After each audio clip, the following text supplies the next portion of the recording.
खुलुमबाय दैमारि बड' निउसनिफ्राय गोजोन फुंबिलिनि बयनिसिमबो गाहाम हामग्लायनायखौ जासिहरनायजों लोगोसे दिनै गोदान भिडिअ लानानै फैलायबाय। नोंथांमोना भिडिअखौ जोबजासिम नायगोन होनना मिजिंथियो। फैदो दानिया खौरांफोरखौ खोनासंदिनि। मुम्बाइनि गरेगावआव दुखुनांथावना जाथाय जादों। गरेगावनि जे भाबानी होननाय 7 थाला थानाय बिल्डिंआव हरखाबै अर खामनानै सा 7 सुबुंफोरा अरजों खामजानानै जिउ गोमायो आरो सा 14 सुबुङा गोब्राबथार थासारियाव अरजों खामजानानै जिउजों जुजिगासिनो दं आरो सा 51 सुबुंफोरा जोखोम जानायजों लोगोसे सा 30 सुबुंफोरखौ बिल्डिंनिफ्राय रैखा खालामनो हायो होननानै मिन्थिनो मोन्दों। मोनथिनो मोननाय बादिब्ला थांनाय मैया फुंबिलिनि 3 बाजिसोआव बे अर खामनाय जाथाया जायो, नाथाय अर खामनायनि गुबै जाहोना मानि थाखाय खामदों बेखौ मिन्थिनो हानाय जाथ'वाखै। बे अर खामनाया ओरैबायदि गिथावनामोनदि 7 थाला बिल्डिंजों लोगोसे साखाथिनि पार्किंआव थानाय गारिफोरजों लोगोसे गलाफोराबो खामफानानै सेवहांगार जायो।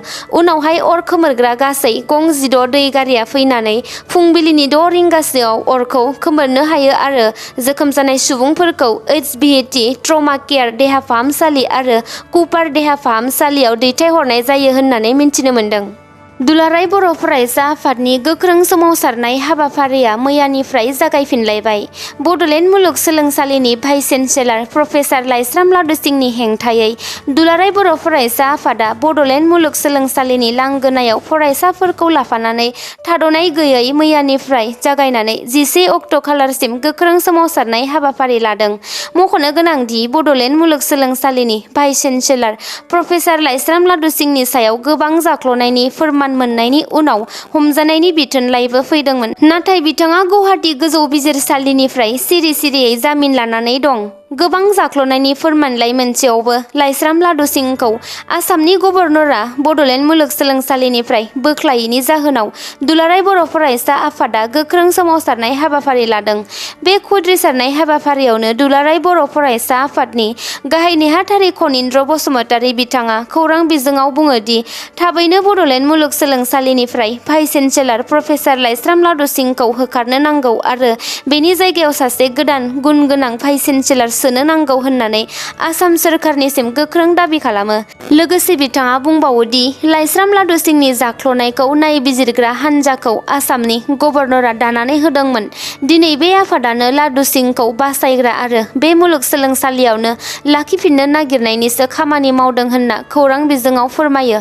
बिथाङा बुंबावनाय बादिब्ला राजभवनाव थानाय प्रफेसार मिहिरकान्त चौधुरीया लाइस्राम लादु सिंहखौ मदद होनानै नायबिजिरनाय हाबाफारिखौ मोजाङै नायबिजिराखै होननानै खौरां बिजोङाव फोरमायो। बिथांमोना लादु सिंहखौ मददसो खालामदों होनना गोख्रों रावजों सोंखारिदों। बिथाङा थाबैनो बेनि सायाव गोख्रों राहा लानांगौ होननानै रायजो सोरखार आरो गभर्नरनिसिम गोख्रों दाबि खालामदों। बर' माहारिनि थामोनथा, बर' माहारिनि संरैखाथि आरो बड'फानि सिमांखौ लानानैनो बर'नि माहारियारि फरायसा आफाद बनसुआ आलादा रायजो बड'लेण्डनि थाखाय फिन सोमावसारनाय हाबाफारि सिगांनि समाव लाबोनाय नुनो मोन्दोंमोन। थिग बेबादिनो दिनैबो बर'नि माहारियारि फरायसा आफाद बनसुआ उदालगुरि जिल्लानि राजीव गान्धी मिनि स्टेडियाम मनपुराव मोनसे गिदिर सुबुं सांग्रांथियारि हाबाफारि लादों। थामहिनबा मोनसे सुबुं गौमा हाबाफारि लानाय जादों।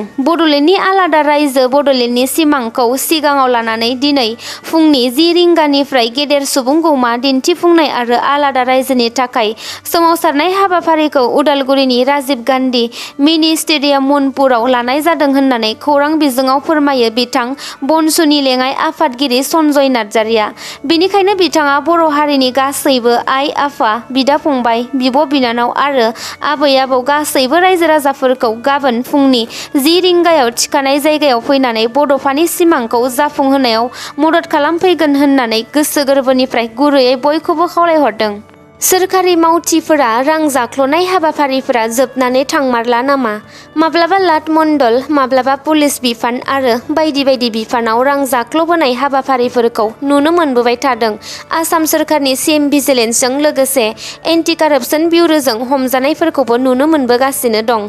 बेबादिनो थांनाय मैया 3 सोरखारि मावथियाफोरखौ रां जाख्ल'ग्रा बिफाना रां लाफुबाय थानाय समावनो हमहैनो हायो।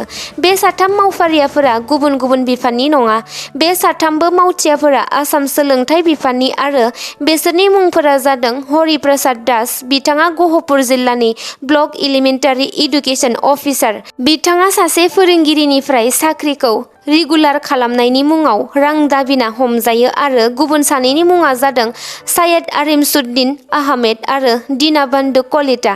बिथांमोना सानैबो आसाम सोरखार सेबानि मावथि। बिथां दीनाबन्धुआ सेबा रेजिस्ट्रेसन बिफाननि आइसि सुपारिनटेन्डेन्ट आरो सायेद आरिमसुद्दिना सेबा रेजिस्ट्रेसन बिफाननि एसिस्टेन्ट सुपारिनटेन्डेन्ट। बिसोर सानैजों लोगो नांनानै सासे मेट्रिक फरायसानि फोरमानलाइनि खामानि मावनायनि मुङाव रां दाबिना रां लाफुबाय थानाय समावनो आसाम सोरखारनि रां जाख्लग्रा बिफानजों हमजायो।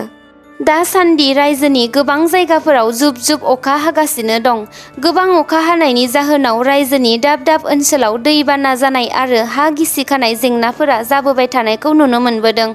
बेबायदिनो थाद'नाय गैयै जुब जुब अखा हानायनि जाहोनाव गुवाहाटी नोगोरनि जु र'ड, चानमारी, नवीन नगर, अनिल नगर, गीतानगर, हातीगाव आरो राजगड़ बायदि जायगाफोरा अखानि दैजों लोमसावजोबदों। अखानि दैजों लोमसावजोबनायनि जाहोनाव नोगोरनि गोबां रोजा रोजा सुबुंफोरा जेंनाजों मोगा मोगि जानो गोनां जादों। दा बेफोर ओनसोलनिफ्राय दाबसे जायगानिफ्राय गुबुन दाबसे जायगासिम थांनायाव गोबां जेंनाजों मोगा मोगि जानांदों, जेरै जानाय लोंनाय, बेफार फालांगिनि खहा, रिक्सानि भारायाबो सिगां 50 रांनि जायगायाव 300 रां लानाय बायदिसिना जेंनाजों दा गुवाहाटी नोगोरमानि सुबुंफोरा हालाय हाफाय जानानै दं। बेनिखायनो ओनसोलनि थागिबिफोरा थाबैनो बेफोर जेंनाफोरनि सायाव रायजो सोरखारखौ राहा लानो गोख्रों खावलायहरनायखौ नुनो मोनदों। खेला नायनानै मोजां मोनग्रा नोंथांमोननिसिम गोजोनथाव खौरां। बिटिआर हालामनि गोजोननि नोगोर क'क्राझाराव फैगौ 8 अक्ट'निफ्राय 17 अक्ट' खालारसिम 2023-2024 मायथाइनि ग्रुप डिनि सन्तोष ट्रफी जोलुर बादायलायनाय हाबाफारिया जानो थांगासिनो दं। बे खेलाया क'क्राझार जिल्लानि सिङाव थानाय साई स्टेडियाम आरो केडिएसि गेलेग्रा फोथाराव खुंफुंनाय जागोन होननानै बिथां लरेन्स इस्लारिया खौरां बिजोङाव फोरमायो। लोगोसे बिथाङा फोरमायनाय बादिब्ला बे ग्रुप डि सन्तोष ट्रफी खेला बादायलायनायाव गासै मोन 6 हानजाया बाहागो लागोन आरो बे खेलानि टिकेटनि बेसेनखौ साई स्टेडियामाव भिआइपि मासियाव 100 रांहै, सरासनस्रा मासियाव 50 रांहै, लोगोसे केडिएसि स्टेडियामाव भिआइपि मासियाव 50 रांहै आरो सरासनस्रा मासियाव 20 रांहै लानाय जागोन होनना फोरमायदों बिथाङा। बारग' बिअ अमर सिंह ब्रह्मनि खौरांगिरि मेल।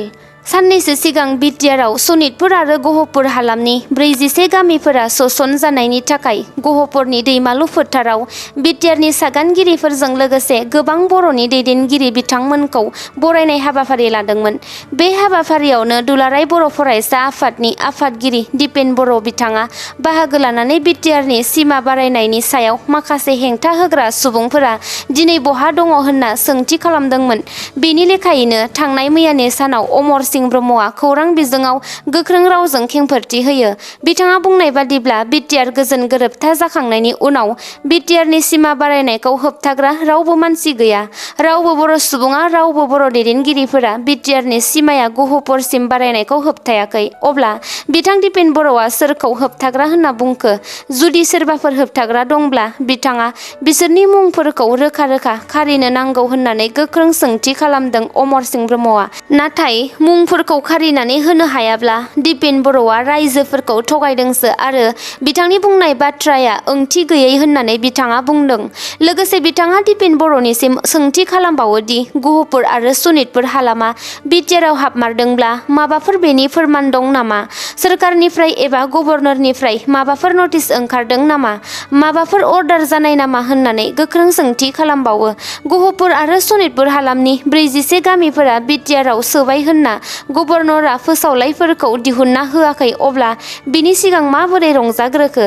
बेबादि फोसावलाइ ओंखारैनि सिगांनो बेबादि रंजाग्रोनाया जोबोर लासिंसिं जादों आरो बायदि बायदि बाथ्राजों सोंखारियो बिथां अमर सिंह ब्रह्मआ। हाग्रामा महिलारी दैदेननाय बिपिएफ दोलोआ गावस्रानानै मोननै जामारबाय नामा?